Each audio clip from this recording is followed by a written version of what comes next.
ਸੋ ਸਭ ਤੋਂ ਪਹਿਲਾਂ ਆਪਾਂ ਦੇਖਾਂਗੇ ਕਿ ਬੇਸਿਸ ਫॉर ਹਿਊਮਨਿਸਟਿਕ ਐਜੂਕੇਸ਼ਨ, ਹਿਊਮਨਿਸਟਿਕ ਕੌਨਸਟੀਟਿਊਸ਼ਨ, ਇਹ ਦੋ ਪੁਆਇੰਟਸ ਕੀ ਨੇ। ਠੀਕ ਹੈ, ਸਭ ਤੋਂ ਪਹਿਲਾਂ ਗੱਲ ਕਰਦੇ ਹਾਂ ਹਿਊਮਨਿਸਟਿਕ ਐਜੂਕੇਸ਼ਨ ਦੀ। ਹਿਊਮਨਿਸਟਿਕ ਐਜੂਕੇਸ਼ਨ ਦੀ ਜਦੋਂ ਆਪਾਂ ਗੱਲ ਕਰਦੇ ਹਾਂ ਤਾਂ ਉਹਦੇ ਵਿੱਚ ਸਭ ਤੋਂ ਪਹਿਲਾਂ ਤੁਹਾਡੇ ਮਾਈਂਡ ਦੇ ਵਿੱਚ ਕੀ ਆਉਂਦਾ ਹੈ ਜਦੋਂ ਤੁਸੀਂ ਐਜੂਕੇਸ਼ਨ ਦੀ ਗੱਲ ਕਰਦੇ ਹਾਂ? ਦੱਸੋ ਤੁਹਾਡੇ ਮਾਈਂਡ ਵਿੱਚ ਕੀ ਆਉਂਦਾ ਕਿ ਸਭ ਤੋਂ ਪਹਿਲਾਂ ਆਪਾਂ ਐਜੂਕੇਸ਼ਨ ਕਿੱਥੋਂ ਲੈਂਦੇ ਹਾਂ? ਹਾਂਜੀ ਦੱਸੋ।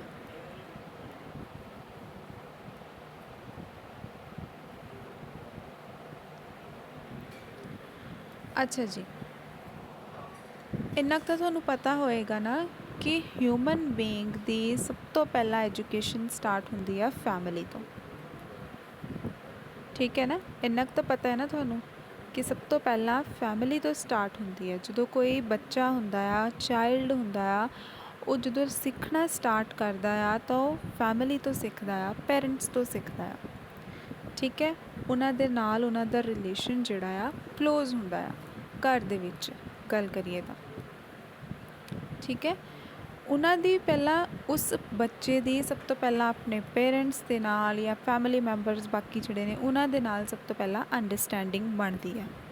ਠੀਕ ਹੈ, ਔਰ ਉਹਨਾਂ ਤੋਂ ਹੀ ਸਭ ਤੋਂ ਪਹਿਲਾਂ ਉਹ ਐਜੂਕੇਸ਼ਨ ਲੈਂਦੇ ਨੇ। ਫਿਰ ਉਸ ਤੋਂ ਬਾਅਦ ਉਹ ਸਕੂਲ ਜਾਂਦਾ ਹੈ, ਫਿਰ ਸਕੂਲ ਤੋਂ ਬਾਅਦ ਕਾਲਜ, ਕਾਲਜ ਤੋਂ ਬਾਅਦ ਫਿਰ ਜੌਬ। ਠੀਕ ਹੈ, ਹਾਇਰ ਸਟੱਡੀ ਵਗੈਰਾ ਸਭ। ਸੋ ਪਹਿਲਾਂ ਕੁਛ ਵੀ ਅਗਰ ਹਿਊਮਨ ਦੀ ਐਜੂਕੇਸ਼ਨ ਕਿਤੋਂ ਵੀ ਸਟਾਰਟ ਹੁੰਦੀ ਹੈ ਤਾਂ ਉਹ ਹੈਗੀ ਆ ਫੈਮਿਲੀ। ਸਭ ਤੋਂ ਪਹਿਲਾਂ ਹਿਊਮਨ ਫੈਮਿਲੀ ਤੋਂ ਹੀ ਸਿੱਖਦਾ ਹੈ। ਠੀਕ ਹੈ, ਹੁਣ ਗੱਲ ਕਰੀਏ ਕਿ ਹਿਊਮਨ ਐਜੂਕੇਸ਼ਨ ਜਿਹੜੀ ਹੈ ਉਹ ਕਿਉਂ ਜ਼ਰੂਰੀ ਹੈ। ਕਿਉਂ ਜ਼ਰੂਰੀ ਹੈ ਹਿਊਮਨ ਐਜੂਕੇਸ਼ਨ? ਤੁਹਾਡੇ ਵੀ ਮੈਂ ਵਿਚਾਰ ਸੁਣਨੇ ਆ ਜੀ। ਤੁਸੀਂ ਵੀ ਆਪਣਾ ਮਾਈਕ ਪਲੀਜ਼ ਔਨ ਕਰੋ ਜਦੋਂ ਵੀ ਤੁਸੀਂ ਮੈਂ ਤੁਹਾਨੂੰ ਕੁਝ ਪੁੱਛਦੀ ਹਾਂ। ਪਲੀਜ਼ ਆਪਣਾ ਮਾਈਕ ਔਨ ਕਰਕੇ ਮੈਨੂੰ ਦੱਸਿਆ ਕਰੋ। ਠੀਕ ਹੈ, ਹਿਊਮਨਿਸਟਿਕ ਐਜੂਕੇਸ਼ਨ ਅਗਰ ਹਿਊਮਨ ਐਜੂਕੇਸ਼ਨ ਲੈਂਦਾ ਆ ਤਾਂ ਉਹ ਕਿਉਂ ਜ਼ਰੂਰੀ ਆ ਉਹ ਦੱਸੋ। ਗੁਰਸਿਮਰ ਸਿੰਘ, ਤੁਹਾਡੇ ਨਾਲ ਇੱਕ ਹੋਰ ਸਟੂਡੈਂਟ ਹੁੰਦੇ ਨੇ ਹਰਪ੍ਰੀਤ, ਉਹਨਾਂ ਨੂੰ ਪਤਾ ਹੈ ਨਾ ਕਿ ਅੱਜ ਕਲਾਸ ਹੈ?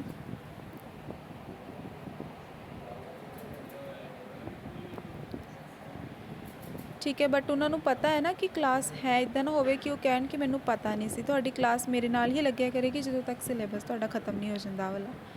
ਠੀਕ ਹੈ ਨਾ? ਹਾਂਜੀ ਦੱਸੋ, ਹਿਊਮਨ ਐਜੂਕੇਸ਼ਨ ਜੋ ਹੈ ਉਹ ਜ਼ਰੂਰੀ ਕਿਉਂ ਹੈ?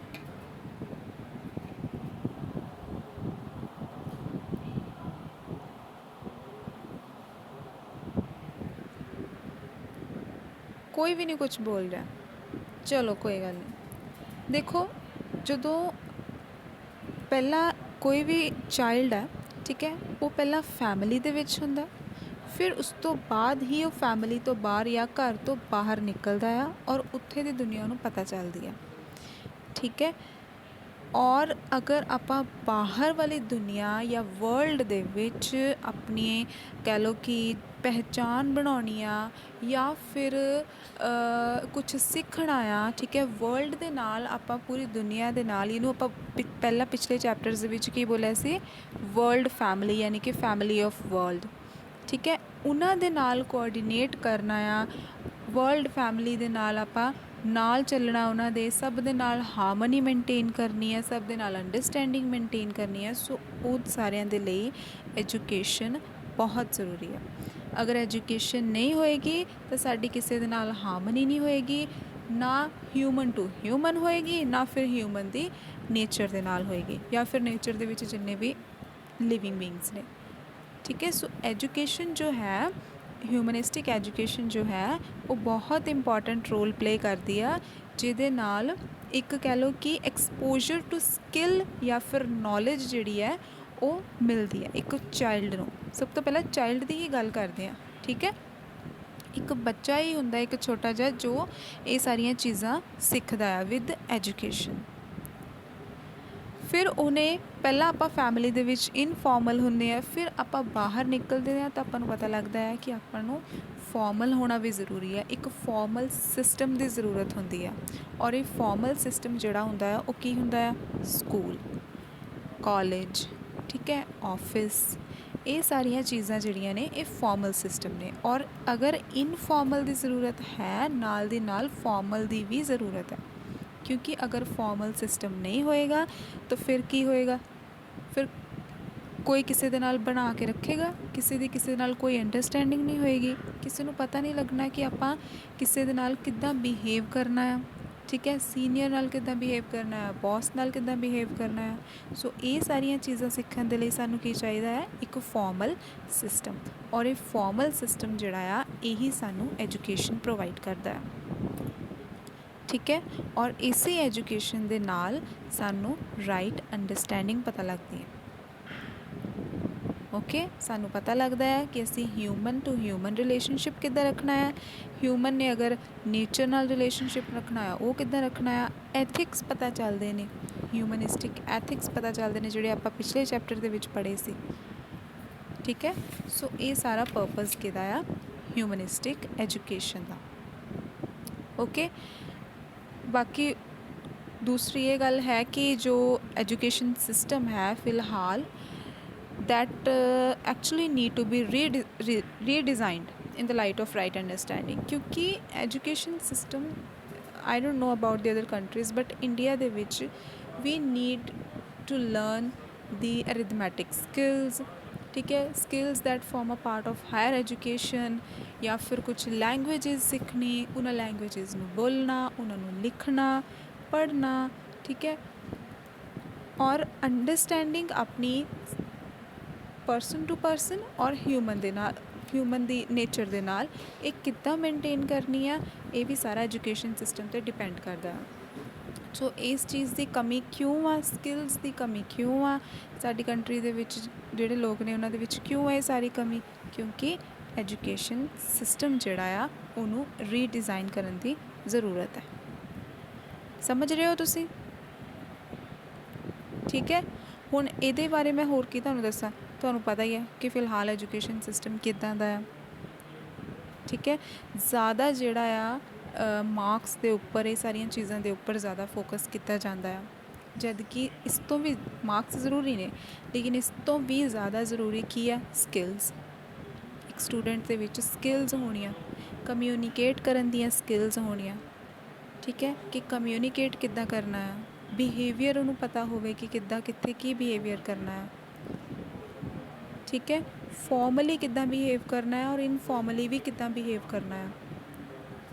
ਇਹ ਸਾਰੀਆਂ ਚੀਜ਼ਾਂ ਜਿਹੜੀਆਂ ਨੇ ਇਹ ਸਟੂਡੈਂਟਸ ਨੂੰ ਦੱਸੀਆਂ ਜਾਣੀਆਂ ਚਾਹੀਦੀਆਂ ਨੇ ਐਜੂਕੇਸ਼ਨ ਸਿਸਟਮ ਦੇ ਵਿੱਚ, ਜੋ ਕਿ ਬਹੁਤ ਘੱਟ ਹੈ। ਔਰ ਇਹਨਾਂ ਦੀ ਵੈਲਿਊ ਵੀ ਬਹੁਤ ਘੱਟ ਹੈ। ਵੈਲਿਊ ਕਿਹਦੀ ਹੈ? ਪਰਸੈਂਟੇਜ ਦੀ, ਮਾਰਕਸ ਦੀ, ਠੀਕ ਹੈ। ਅਗਰ ਉਹ ਜ਼ਰੂਰੀ ਨੇ ਤਾਂ ਦੂਸਰੀਆਂ ਚੀਜ਼ਾਂ ਯਾਨੀ ਕਿ ਸਕਿੱਲਸ ਵੀ ਜ਼ਰੂਰੀ ਨੇ। ਦੋਨਾਂ ਨੂੰ ਨਾਲ ਨਾਲ ਚਲਾਇਆ ਜਾਏ, that will be better, ਠੀਕ ਹੈ। that will make you a better person ਜਾਂ better human being, not only marks, okay। ਫਿਰ ਆਪਣੇ ਕੋਲ ਦੂਸਰਾ ਪੁਆਇੰਟ ਹੈ ਹਿਊਮਨਿਸਟਿਕ ਕੌਨਸਟੀਟਿਊਸ਼ਨ। ਹਿਊਮਨਿਸਟਿਕ ਕੌਨਸਟੀਟਿਊਸ਼ਨ ਕੀ ਹੈ? ਕੌਨਸਟੀਟਿਊਸ਼ਨ ਤੋਂ ਹੀ ਤੁਹਾਨੂੰ ਪਤਾ ਚੱਲੇਗਾ ਕਿ ਕੌਨਸਟੀਟਿਊਸ਼ਨ ਕੀ ਹੁੰਦਾ ਹੈ। ਸੰਵਿਧਾਨ, ਜਿਹਦੇ ਵਿੱਚ ਆਪਾਂ ਨੂੰ ਅਗਰ ਕੁਛ ਰਾਈਟਸ ਮਿਲੇ ਹੋਏ ਨੇ ਨਾ, ਹਿਊਮਨ ਬੀਇੰਗ ਨੂੰ ਬਹੁਤ ਸਾਰੇ ਰਾਈਟਸ ਮਿਲੇ ਹੋਏ ਨੇ, ਪ੍ਰਾਈਵੇਸੀ ਦਾ ਹੋ ਗਿਆ, ਫੰਡਾਮੈਂਟਲ ਰਾਈਟਸ ਹੋ ਗਏ, ਠੀਕ ਹੈ, ਸਭ ਕੁਝ ਮਿਲੇ, ਲੇਕਿਨ ਉਹਦੇ ਨਾਲ ਨਾਲ ਰਾਈਟਸ ਦੇ ਨਾਲ ਨਾਲ ਆਪਾਂ ਨੂੰ ਕੁਛ ਡਿਊਟੀਜ਼ ਵੀ ਦਿੱਤੀਆਂ ਨੇ, ਠੀਕ ਹੈ, ਕੁਛ ਰੂਲਸ ਵੀ ਨੇ ਜਿਹੜੇ ਕਿ ਹਿਊਮਨ ਬੀਇੰਗ ਨੂੰ ਫੋਲੋ ਕਰਨੇ ਪੈਣੇ ਅਗਰ ਉਹਨੇ ਸੁਸਾਇਟੀ ਦੇ ਵਿੱਚ ਰਹਿਣਾ ਹੈ।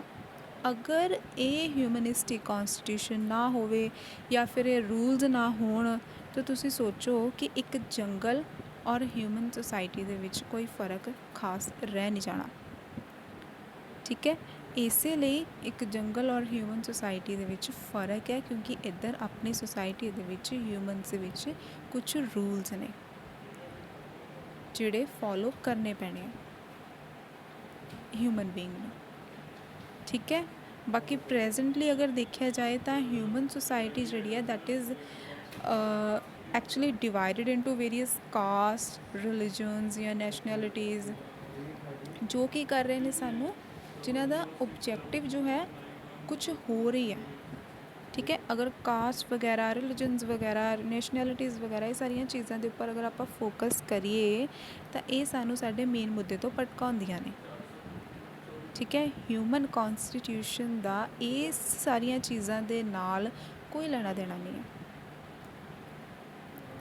ਓਕੇ। ਹਿਊਮਨ ਕੌਨਸਟੀਟਿਊਸ਼ਨ ਦੇ ਵਿੱਚ ਕੁਝ ਰੂਲਸ ਨੇ ਜਿਹੜੇ ਹਰ ਇੱਕ ਨੂੰ ਫੋਲੋ ਕਰਨੇ ਪੈਣੇ ਆ, ਚਾਹੇ ਉਹ ਵੱਡੇ ਰਿਲੀਜਨ ਦਾ ਹੋਵੇ ਜਾਂ ਉੱਚੇ ਰਿਲੀਜਨ ਦਾ ਹੋਵੇ, ਉੱਚੀ ਕਾਸਟ ਦਾ ਹੋਵੇ, ਠੀਕ ਹੈ, ਲੋਅਰ ਕਾਸਟ ਦਾ ਹੋਵੇ, ਚਾਹੇ ਕੋਈ ਵੀ ਹੈ, ਸਾਰੇ ਹਿਊਮਨ ਬੀਇੰਗ ਨੇ ਔਰ ਸਭ ਨੂੰ ਹੀ ਰੂਲਸ ਜਿਹੜੇ ਨੇ ਫੋਲੋ ਕਰਨੇ ਪੈਣੇ ਆ। ਔਰ ਉਹ ਗੱਲ ਵੱਖਰੀ ਹੈ ਕਿ ਫਿਲਹਾਲ ਇੱਦਾਂ ਕੁਛ ਹੈ ਨਹੀਂ ਇੰਡੀਅਨ ਸੋਸਾਇਟੀ ਦੇ ਵਿੱਚ। ਔਰ ਇਸ ਚੀਜ਼ ਨਾਲ ਤੁਸੀਂ ਵੀ ਸਾਰੇ ਫੈਮੀਲੀਅਰ ਹੋ, ਤੁਹਾਨੂੰ ਵੀ ਸਾਰਿਆਂ ਨੂੰ ਪਤਾ ਹੈ ਕਿ ਕਾਸਟ ਸਿਸਟਮ ਹਜੇ ਵੀ ਹੈ, ਰਿਲੀਜਨਸ ਵਗੈਰਾ ਹਜੇ ਵੀ ਨੇ ਔਰ ਇਹਨਾਂ ਦੇ ਵਿੱਚ ਫ਼ਰਕ ਵੀ ਕੀਤਾ ਜਾ ਰਿਹਾ ਹੈ। ਠੀਕ ਹੈ। ਅਗਰ ਹਿਊਮਨ ਕੌਨਸਟੀਟਿਊਸ਼ਨ ਜਾਂ ਰੂਲਸ ਜਿਹੜੇ ਨੇ ਉਹ ਸਾਰਿਆਂ ਲਈ ਬਣੇ ਹੋਏ ਨੇ, ਲੇਕਿਨ ਫ਼ਰਕ ਜਿਹੜਾ ਆ ਉਹ ਹਜੇ ਵੀ ਦਿਖਦਾ ਆ ਆਪਾਂ ਨੂੰ ਜਦੋਂ ਸੋਸਾਇਟੀ ਨੂੰ ਆਪਾਂ ਡੀਪ ਲੈਵਲ 'ਤੇ ਦੇਖੀਏ। ਜਦੋਂ ਡੀਪ ਲੈਵਲ 'ਤੇ ਚੀਜ਼ਾਂ ਨੂੰ ਸੋਚੀਏ, ਉਹਨਾਂ ਨੂੰ ਐਨਾਲਾਈਜ਼ ਕਰੀਏ, ਓਬਜ਼ਰਵ ਕਰੀਏ, ਫਿਰ ਪਤਾ ਚੱਲਦਾ ਆਪਾਂ ਨੂੰ ਕਿ ਹਾਲੇ ਤੱਕ ਵੀ ਇੱਦਾਂ ਦੀਆਂ ਚੀਜ਼ਾਂ ਜਿਹੜੀਆਂ ਨੇ ਦੇਖਣ ਨੂੰ ਮਿਲਦੀਆਂ ਨੇ। ਠੀਕ ਹੈ। ਰੂਲਸ ਬੇਸ਼ੱਕ ਸਾਰਿਆਂ ਲਈ ਸੇਮ ਨੇ, ਸਾਰੇ ਹਿਊਮਨ ਬੀਇੰਗ ਦੇ ਲਈ ਰੂਲਸ ਸੇਮ ਨੇ, ਲੇਕਿਨ ਫੋਲੋ ਉਹਨਾਂ ਨੂੰ ਕਾਸਟ, ਰਿਲੀਜਨ, ਨੈਸ਼ਨੈਲਿਟੀਜ਼, ਇਹ ਸਾਰੀਆਂ ਚੀਜ਼ਾਂ ਦੇ ਬੇਸ 'ਤੇ ਕੀਤਾ ਜਾਂਦਾ ਹੈ ਕਿ ਲੋਅਰ ਕਾਸਟ ਵਾਲੇ ਨੂੰ ਰੂਲਸ ਫੋਲੋ ਕਰਨੇ ਪੈਣੇ ਆ, ਲੇਕਿਨ ਹਾਇਰ ਕਾਸਟ ਵਾਲਾ ਨਹੀਂ ਕਰੇਗਾ। ਇਸ ਰਿਲੀਜਨ ਵਾਲੇ ਨੇ ਕਰਨੇ ਆ, ਉਸ ਰਿਲੀਜਨ ਵਾਲੇ ਨੇ ਨਹੀਂ ਕਰਨੇ। ਠੀਕ ਹੈ। This is the harsh reality of Indian society nowadays. ਫਿਲਹਾਲ ਤੇ ਇਹ ਸਿਚੁਏਸ਼ਨ ਚੱਲ ਰਹੀ ਹੈ and god knows about future. So major part ਅਗਰ ਦੇਖੀਏ ਹਿਊਮਨ ਐਂਡੈਵਰ ਦਾ, that is used in handling these conflicts and contradictions. Human beings ਜਿਹੜਾ ਆ, ਦੈਟ ਇਜ਼ ਹਿਊਮਨ ਬੀਇੰਗਸ ਜਿੰਨੇ ਵੀ ਨੇ ਸਾਰੇ ਸਪੈਂਡ ਕਰਦੇ ਨੇ ਆਪਣਾ substantial part of their energies and resources in preparing themselves for war. ਸੋਚੋ ਵॉर्स ਜਿਹੜੀਆਂ ਨੇ ਹੋ ਰਹੀਆਂ ਨੇ, ਉਹਨਾਂ ਦੇ ਉੱਪਰ ਹਿਊਮਨ ਬੀਇੰਗ ਆਪਣੀ ਲਾਈਫ ਦੀ ਇੰਨੀ ਐਨਰਜੀ ਜਿਹੜੀ ਹੈ ਸਪੈਂਡ ਕਰ ਰਿਹਾ। ਔਰ ਵॉर्स ਅਗਰ ਹੋ ਰਹੀਆਂ ਨੇ, ਉਹ ਕਿਸ ਲਈ ਹੋ ਰਹੀਆਂ ਨੇ? ਕੀ ਰੀਜ਼ਨ ਦੇ ਰਹੇ ਨੇ? ਸ਼ਾਂਤੀ ਵਾਸਤੇ, ਕਿ ਪੀਸ ਹੋ ਜਾਏ, ਇਸ ਲਈ ਅਸੀਂ ਵॉर्स ਕਰ ਰਹੇ ਹਾਂ।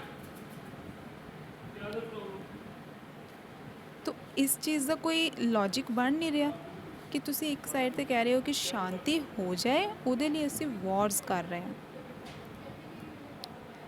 ਤੋ it doesn't make any sense. ਠੀਕ ਹੈ। ਸੋ ਇਸੇ ਲਈ ਹਿਊਮਨ ਬੀਇੰਗ ਜਿਹੜਾ ਹੈ ਆਪਣੀ ਸਾਰੀ ਐਨਰਜੀ ਵॉर्स, ਨਫ਼ਰਤ, ਇਹ ਸਾਰੀਆਂ ਚੀਜ਼ਾਂ ਦੇ ਵਿੱਚ ਵੇਸਟ ਕਰ ਰਿਹਾ। ਠੀਕ ਹੈ। ਸੋ ਇੱਥੇ ਕਹਿ ਰਹੇ ਨੇ ਕਿ as we can now understand, when the parameters of human welfare are universal, that is commonly applicable to all human beings, why should the human endeavor in pursuit of these common objectives be conflicting to the interest of each other? This can only be there because of our ignorance, because of our incorrect assumptions, because of our incorrect beliefs about happiness and about reality. ਸਾਨੂੰ ਲੱਗਦਾ ਆ ਕਿ ਅਸੀਂ ਇੱਦਾਂ ਕਰਾਂਗੇ ਤਾਂ ਖੁਸ਼ ਹੋ ਜਾਵਾਂਗੇ। ਠੀਕ ਹੈ। But we ignore the reality for temporary happiness, ਜੋ ਕਿ ਹੁਣ ਹਿਊਮਨ ਬੀਇੰਗ ਦਾ ਇੱਕ ਨੇਚਰ ਬਣਦਾ ਜਾ ਰਿਹਾ।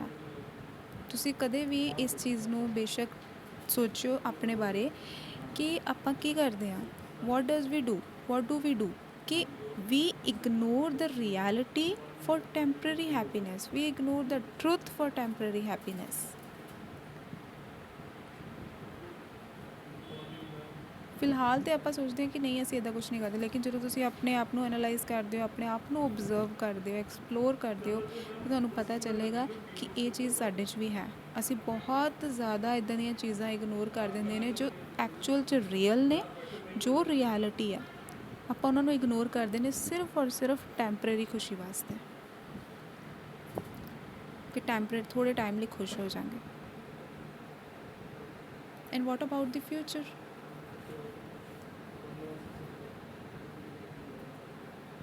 ਸੋ ਇਸ ਲਈ ਆਪਾਂ ਨੂੰ ਦੋਨੋਂ ਚੀਜ਼ਾਂ ਸੋਚਣੀਆਂ ਪੈਣੀਆਂ ਅਗਰ ਆਪਾਂ ਨੂੰ ਲੱਗਦਾ ਹੈ। ਔਰ ਦੂਸਰੀ ਚੀਜ਼, ਦੂਸਰੀ ਚੀਜ਼ ਇੰਟਿਊਸ਼ਨਸ। ਇਹਨਾਂ 'ਤੇ ਬਿਲਕੁਲ ਕਹਿ ਲਓ ਕਿ ਇਹਨਾਂ ਨੂੰ ਇਗਨੋਰ ਨਹੀਂ ਕਰਨਾ ਚਾਹੀਦਾ। ਜਦੋਂ ਕਹਿੰਦੇ ਨਾ ਕਿ ਅੰਦਰੋਂ ਆਵਾਜ਼ ਆਉਂਦੀ ਆ, ਜਾਂ ਫਿਰ ਮਨ ਕਹਿੰਦੇ ਆਪਾਂ ਕੀ ਕਹਿੰਦੇ ਹੁੰਦੇ ਆਪਾਂ ਉਹਨੂੰ, ਕਿ ਮੇਰਾ ਮਨ ਨਹੀਂ ਮੰਨ ਰਿਹਾ ਇਸ ਕੰਮ ਕਰਨ ਲਈ, ਠੀਕ ਹੈ। ਜਾਂ ਫਿਰ ਕਹਿੰਦੇ ਹਾਂ ਕਿ ਜਿੱਦਾਂ ਕਈ ਵਾਰ ਸੋਚਦੇ ਹਾਂ ਕਿ ਆਹ ਵਾਲਾ ਸਬਜੈਕਟ ਰੱਖਣ ਨੂੰ ਮੇਰਾ ਦਿਲ ਨਹੀਂ ਕਰ ਰਿਹਾ, ਮਤਲਬ ਮੇਰਾ ਮਨ ਨਹੀਂ ਮੰਨ ਰਿਹਾ। ਤਾਂ ਆਪਾਂ ਇੱਦਾਂ ਸੋਚਦੇ ਨਾ, ਤਾਂ ਉਸ ਟਾਈਮ 'ਤੇ ਉਹ ਇੱਕ ਮਨ ਦੀ ਆਵਾਜ਼ ਹੁੰਦੀ ਹੈ ਜਾਂ ਆਪਣਾ ਅੰਦਰ ਕਹਿ ਰਿਹਾ ਹੁੰਦਾ ਕਿ ਨਹੀਂ, ਔਰ ਉਸ ਚੀਜ਼ ਨੂੰ ਆਪਾਂ ਇਗਨੋਰ ਕਰਦੇ ਹਾਂ, ਫਿਰ ਉਸ ਤੋਂ ਬਾਅਦ ਰਿਗਰੈਟ ਫੀਲ ਕਰਦੇ ਹਾਂ, ਠੀਕ ਹੈ। ਇਸ ਚੀਜ਼ ਨੂੰ ਵੀ, ਆਪਣੇ ਇੰਟਿਊਸ਼ਨਸ ਨੂੰ ਕਦੇ ਵੀ ਇਗਨੋਰ ਨਹੀਂ ਕਰਨਾ ਚਾਹੀਦਾ, ਠੀਕ ਹੈ। ਜਿਸ ਕੰਮ ਕਰਨ ਨੂੰ ਮਨ ਨਹੀਂ ਮੰਨ ਰਿਹਾ ਉਹਨੂੰ ਨਾ ਕਰੋ।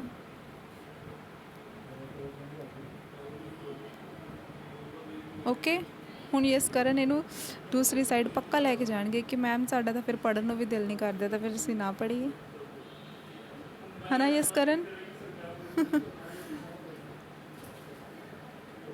ਦੇਖਿਆ, ਮੈਨੂੰ ਪਤਾ ਹੈ, ਮੈਨੂੰ ਪਤਾ ਲੱਗ ਗਿਆ ਸੀ।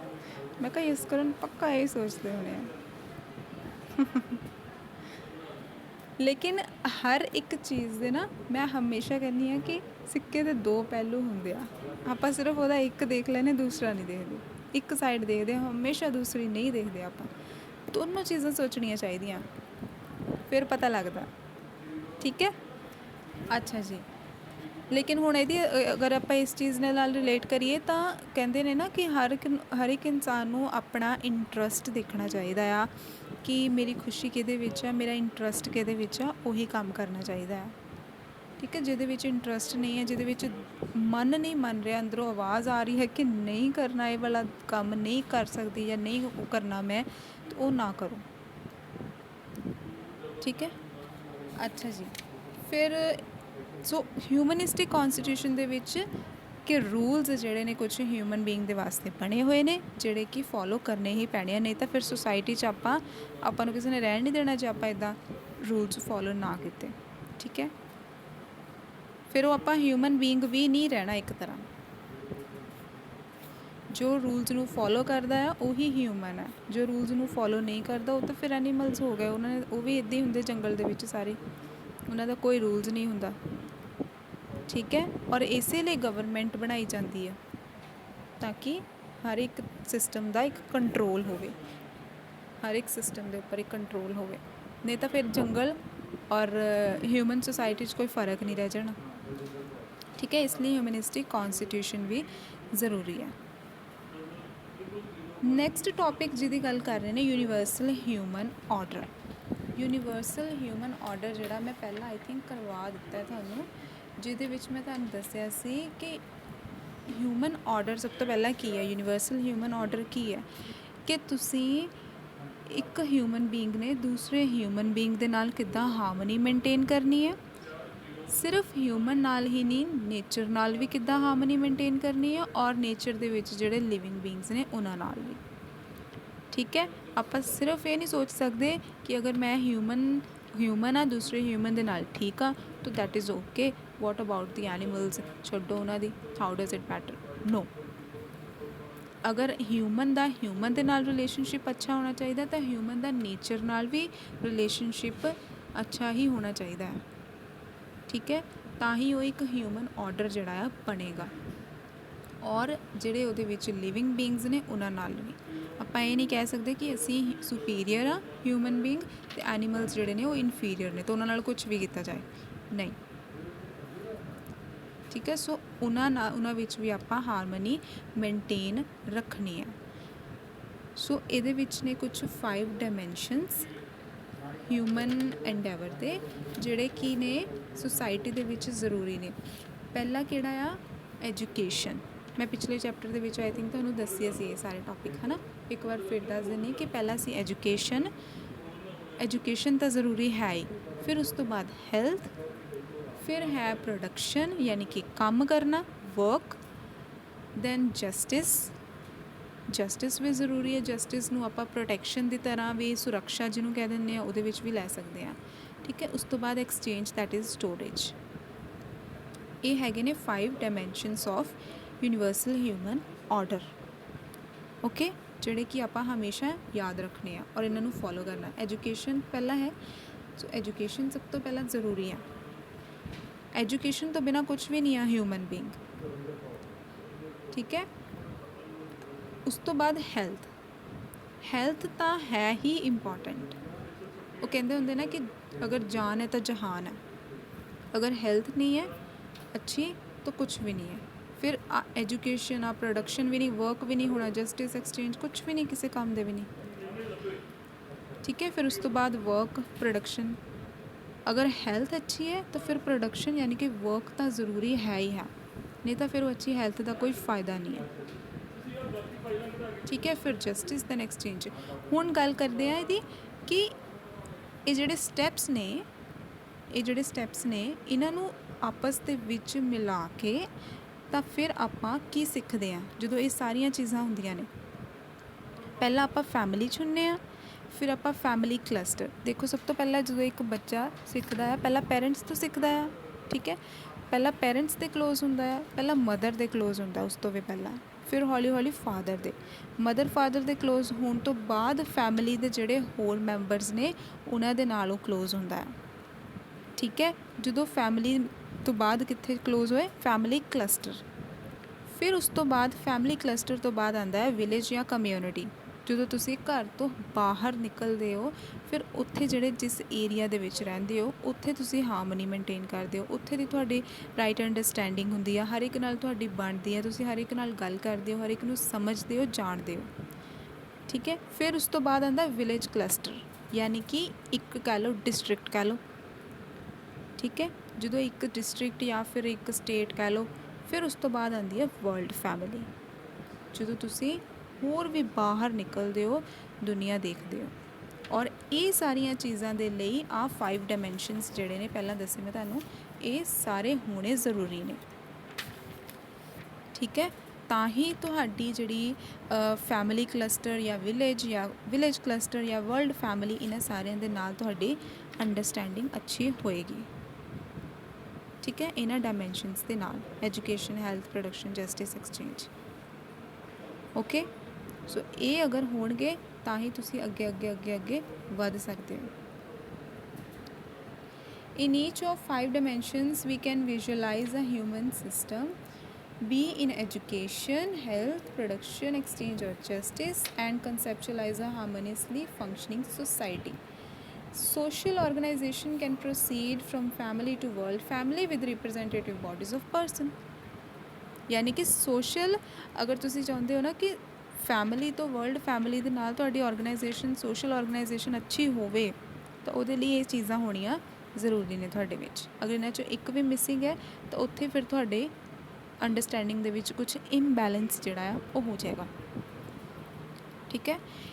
ਕਲੈਸ਼ਿਜ਼ ਹੋਣੇ ਸਟਾਰਟ ਹੋ ਜਾਂਦੇ ਆ, ਓਕੇ। ਸੋ ਇਸ ਲਈ ਇਹ 5 ਡਾਇਮੈਂਸ਼ਨਸ ਜਿਹੜੇ ਨੇ ਜ਼ਰੂਰੀ ਨੇ ਇਹਦੇ। ਸੋ ਇਹਦੇ ਨਾਲ ਹੀ ਆਪਣਾ ਇਹ ਚੈਪਟਰ ਖ਼ਤਮ ਹੋ ਗਿਆ, 13th ਚੈਪਟਰ ਖ਼ਤਮ। ਹਾਂਜੀ, ਕਿਸੇ ਨੂੰ ਅਗਰ ਕੁਝ ਵੀ ਇਹਨਾਂ ਤਿੰਨੋਂ ਟੌਪਿਕਸ ਦੇ ਵਿੱਚੋਂ ਕੁਝ ਸਮਝ ਨਹੀਂ ਲੱਗਾ ਹੋਵੇ ਜਾਂ ਕੋਈ ਕੁਝ ਡਿਸਕਸ ਕਰਨਾ ਚਾਹੁੰਦਾ ਹੋਵੇ ਤਾਂ ਪਲੀਜ਼ ਮਾਈਕ ਔਨ ਕਰੋ ਆਪਣਾ ਐਂਡ ਦੱਸੋ ਕਿ ਪੁੱਛਣਾ ਹੈ, ਕਿਸੇ ਨੇ ਕੁਝ ਸਮਝ ਨਹੀਂ ਲੱਗਾ ਤਾਂ, ਕੋਈ ਡਾਊਟ ਹੈ।